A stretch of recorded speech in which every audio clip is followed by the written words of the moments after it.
Suprabhatam, good morning. आज UP board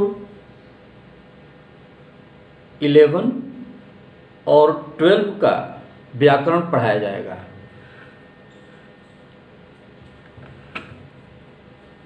first chapter रस।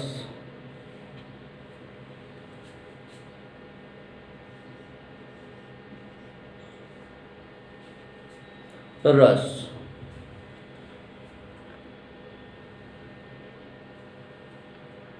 नाट्यशास्त्र के प्रणेता भरत मुनि ने लिखा है,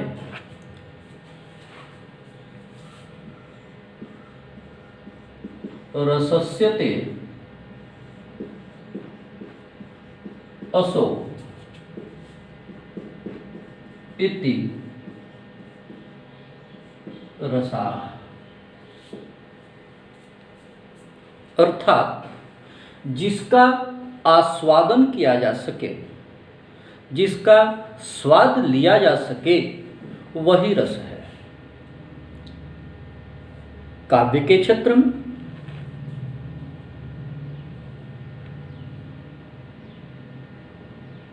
काव्य को पढ़ने, सुनने या उस पर आधारित अभिनय को देखने से जिस आनंद की अनुभूति होती है, वही रस है।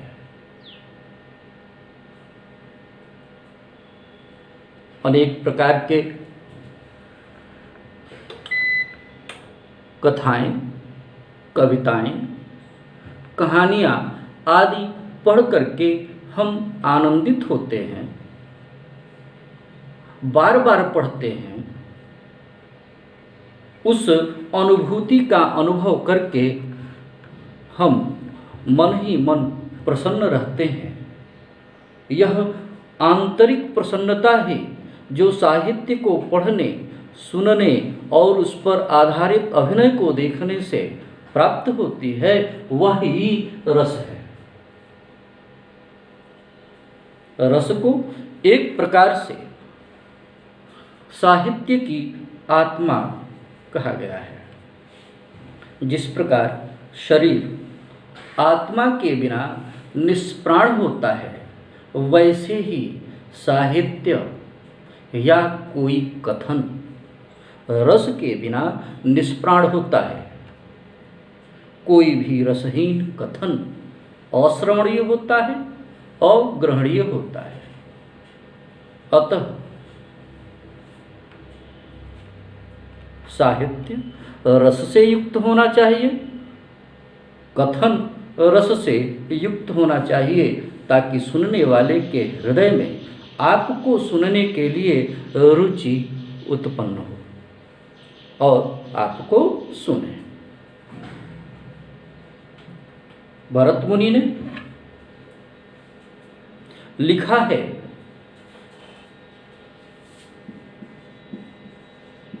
विभावानुभाव व्यभिचारी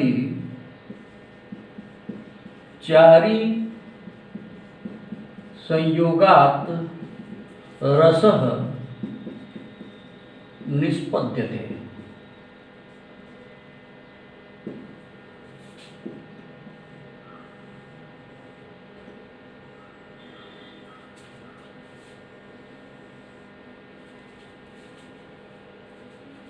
विभाव,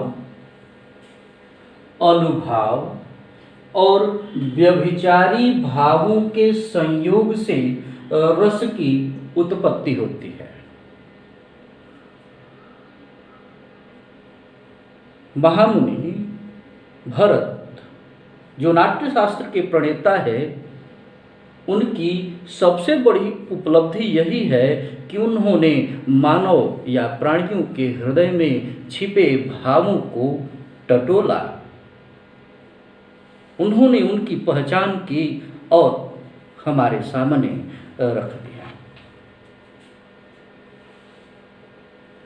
रस के अंग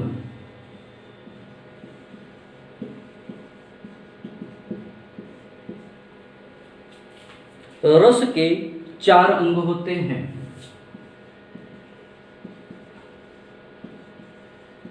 स्थायी भाव, विभाव, अनुभाव,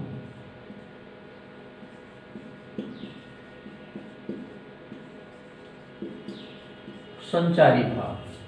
ये व्यभिचारी भाव ही संचारी भाव कहलाता है। व्यभिचारी भाव को ही हम संचारी भाव कहते हैं, अथवा संचारी भाव को हम व्यभिचारी भाव कहते हैं। स्थायी भाव क्या है? भरत मुनि ने लिखा है कि सभी जीवित प्राणियों के हृदय में स्थायी भाव स्थायी रूप से विद्यमान होते हैं। यद्यपि हालांकि वे सुप्तावस्था में रहते हैं, फिर भी अनुकूल अवसरों को प्राप्त करके वे जागृत हो जाते हैं और पुष्ट हो जाते हैं।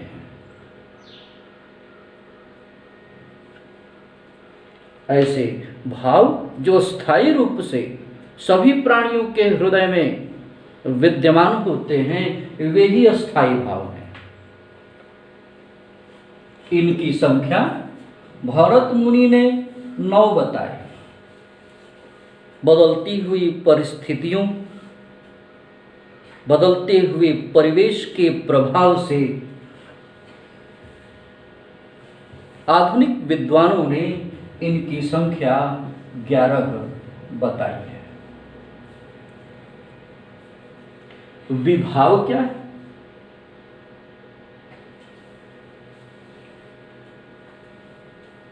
व्यक्ति के हृदय में उत्पन्न होने वाले स्थायी भाव का जो कारण है, वह विभाव कहलाता है। जो भाव हमारे हृदय में सुप्तावस्था में है, जो या तो 9 हैं या 11 हैं, वे सुप्तावस्था में है। विभाव के कारण हमारे हृदय में उपस्थित विभाव जागृत हो जाते हैं। ये विभाव 2 प्रकार का होता है।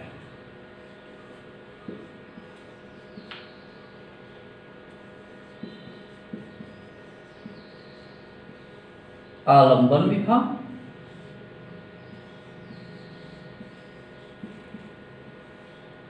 उद्दीप्त विभाव। आश्रय के हृदय में जिस कारण से स्थायी भावों की उत्पत्ति होती है, वह आलंबन विभाव है। आश्रय के हृदय में उपस्थित भाव जिस कारण से उत्पन्न होते हैं, वह आलंबन विभाव है। स्थायी भावों के उत्पन्न होने पर जिस कारणों से उनमें वृद्धि होती है, स्थायी भाव में वृद्धि होती चली जाती है, वह उद्दीप्त विभाव कहलाता है। अगेन, विभाव आश्रय के हृदय में अस्थायी भावों को उत्पन्न करने का काम करता है। ये विभाव 2 प्रकार का होता है, आलंबन विभाव, उद्दीप्त विभाव। आश्रय के हृदय में उपस्थित अस्थायी भाव के उत्पन्न होने का जो कारण है, जिसका आश्रय लेकर के, जिसका अवलंबन लेकर के, जिसका सहारा लेकर के हृदय में स्थित अस्थायी भाव उत्पन्न होते हैं, उन्हें आलंबन विभाव कहते हैं। उन उत्पन्न हुए अस्थायी भावों में जिस कारण से लगातार वृद्धि होती चली जाती है, उसे उद्दीप्त विभाव कहते हैं। अनुभाव रस का तीसरा अंग अनुभाव है। अस्थाई भावों के उत्पन्न होने से मनुष्य जिस प्रकार की शारीरिक चेष्टाओं को प्रदर्शित करता है उसे अनुभाव कहते हैं। अनु उपसर्ग है और भाव हमारे इस हृदय में स्थित होते रहते हैं। तो भावों के पीछे पीछे जो हमारी शारीरिक चेष्टाएं, जो हमारी शारीरिक गति प्रदर्शित होती है उसे ही अनुभाव कहते हैं। सपोज कीजिए अस्थाई भाव, हमारे हृदय में स्थित अस्थाई भाव क्रोध की उत्पत्ति किसी असाधारण अपराध को देख करके उत्पन्न हुई। आपराधिक कृत्यों के लगातार होते रहने से हमारे हृदय में स्थित क्रोध का भाव बढ़ता गया। तब हम जिन शारीरिक चेष्टाओं को प्रदर्शित करेंगे, जिस प्रकार की हम प्रतिक्रिया करेंगे, वह प्रतिक्रिया ही अनुभाव है। ये 4 प्रकार के होते हैं। पहला कायिक अनुभाव, दूसरा सात्विक अनुभाव, तीसरा मानसिक और चौथा आहार। अनुभाव के अंतर्गत आने वाला कायिक अनुभाव शारीरिक चेष्टाओं से संबंध रखता है, जो अभी यहां बताया गया। तो स्थायी भाव के उत्पन्न होने से हम हमारे शरीर के अंग जिस प्रकार के क्रियाकलाप को दिखाते हैं वही कायिक अनुभाव कहलाता है। सात्विक अनुभाव हमारे मन में स्थायी भाव के उत्पन्न होने से हमारे मन में जो हर्ष, विषाद आदि उत्पन्न होता है वह सात्विक अनुभाव है। मानसिक अनुभाव अस्थाई भाव के उत्पन्न होने से मन में जो भाव उद्वेलित होते हैं, जो तरंगित होते हैं, जो रोमांच हमारे अंदर आता है वही मानसिक अनुभाव है। आहार्य स्थायी भावों के उत्पन्न होने से जिस प्रकार का बहुरूप हम धारण करते हैं वही आहार्य है। आहार्य मीन्स धारण करना। क्रोध के उत्पन्न होने से हमारी भुजाएं फड़कने लगती हैं, आंखें लाल हो जाती हैं, वगैरह वगैरह। ये आहार्य है। संचारी भाव, इनकी संख्या 33 होती है। ये भाव अस्थाई भाव के उत्पन्न होने पर पानी के बुलबुलों के समान हमेशा उठते और गिरते रहते हैं। ये मन को प्रेरित करते हैं, भावों को संचारित करते रहते हैं, अनेक प्रकार के भावों को संचारित करते हैं। जिस प्रकार मैंने बताया कि क्रोध का भाव उत्पन्न होना, क्रोध का भाव उत्पन्न हुआ आश्रय लेकर, लगातार क्रियाएं होने के कारण स्थायी भाव क्रोध में वृद्धि हुई, उद्दीप्त शारीरिक चेष्टाएं प्रदर्शित की गई, मन में हर्ष, विषाद आदि के भाव उत्पन्न हुए, मन उद्वेलित हुआ, हमने बहुरूप धारण किया। अस्थायी भाव क्रोध के उत्पन्न होने पर अनेक प्रकार के विचार हमारे मस्तिष्क में उत्पन्न होते हैं। अपराधी को मार दिया जाए,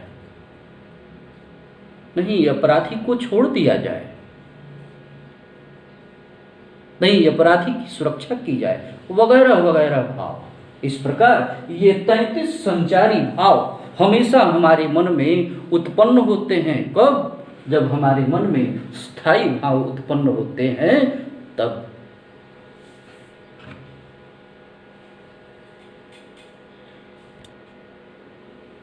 सुनिए। प्यारे बच्चों, रस के अंग और उनके बारे में जो बताया गया उसे बार बार सुने और कंठस्थ करने का प्रयत्न करें। यदि आपको यह वीडियो अच्छा लगता है तो आगे शेयर करें, नोटिफिकेशन बेल दबाएं और लाइक दिखाएं। ठीक है।